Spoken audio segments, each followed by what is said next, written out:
a clash of tradition and innovation as graphic novels challenge the boundaries of classic literature and learning. I'm Dr. Emily Sherwood. If you're interested in literacy and education from a global perspective, please like and subscribe. A woman looked at Allie with shock. "That's not literature," she said. "I don't believe in that, and I don't know any librarian that does. Why would you want your students to read that?" Allie had not asked about a particularly controversial book or about a book that had profanity or vulgarity.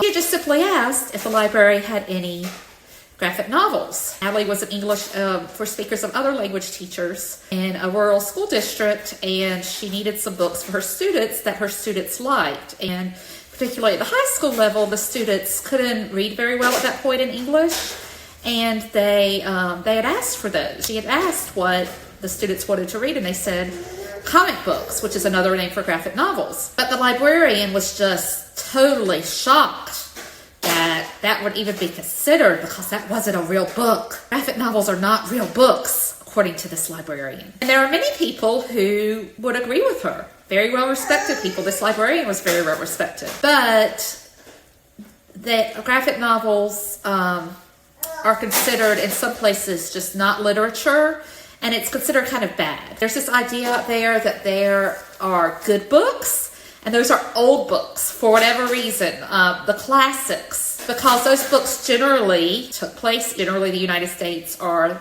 the United Kingdom, and those are the books that are usually read in English classes in the United States, like A Scarlet Letter, Lord of the Flies, 1984, Silas Marner. And basically all of these are very old books, and they're also very ethnocentric books. And what I mean by that is that these are books that that portray the American and the European culture, and they usually portray it very traditionally. So in these books, there's usually two-parent families. There's usually not any profanity, not any bad words. There's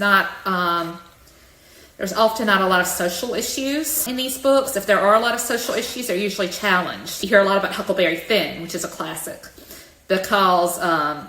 because it has the N word, which is a profane word in the United States for black people. And it also discusses slavery, so that's challenged. But generally speaking, these books just show people with nice traditional families. They're all Christian, they're all white.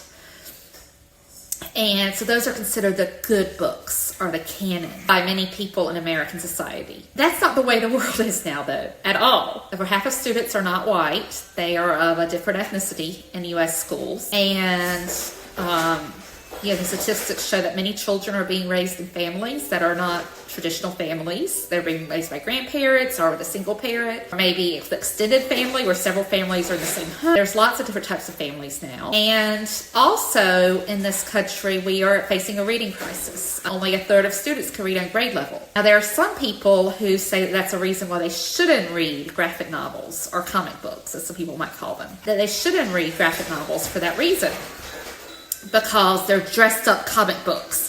And students need real books. They need complex text. That's something you heard a lot in the time of Common Core. Students need to read complex text at or above their grade level. But if a student can't read at that grade level, it does a student no good to read a complex text. It also makes books really boring, and reading really boring and really hard. Why would you want to read something really difficult like Silas Marner, which is one of the books in the canon? Why would you want to read about that if you can't read well? But graphic novels provide interest. So if a student can read about something they really like, there are lots of sports graphic novels. There's graphic novels about lots of fantasy graphic novels. That's a huge thing. Sports, fantasy. And the graphic novels also offer support. So students, if they can't read very well, can still look at the pictures. And they can use the pictures to help them. Again, this is not ideal. I totally agree that we should be having students that read better and can read on complex text. But sometimes they can't. And even for students who are higher level, who maybe are on grade level, they may just want to read for fun. And graphic novels are fun. If you think about it, do you want to sit around and read Anna Karenina one of the hardest books to read. It's over 1,000 pages. Do you want to read that just for fun all the time? Would you like to every month read that? No, of course not, because that's a challenge. It's not fun. And students need to be able to read for fun, and they need to associate reading with fun. So graphic novels in the literacy world are very well respected, and some of them are very complex. Some of them have chapters. Some of them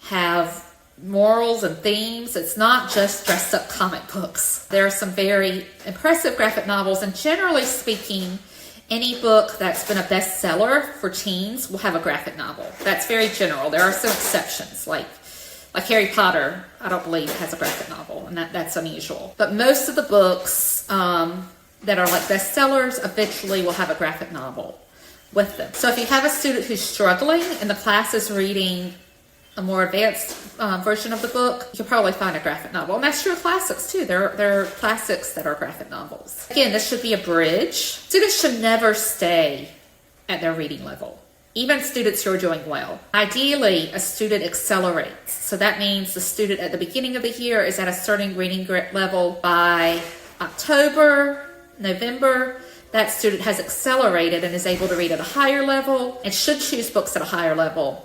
And then in the winter, that student should be able to choose books at even a higher level. And then by spring, the student should be at least 1 year higher in reading level. But if the student is behind, if the student's a struggling reader, I have seen students go up 2, 3, 4 years in 1 year. And that's largely done through reading. And a student who's significantly struggling will not pick up a big fat book most of the time. A student will pick up a fun book that has pictures, like a graphic novel.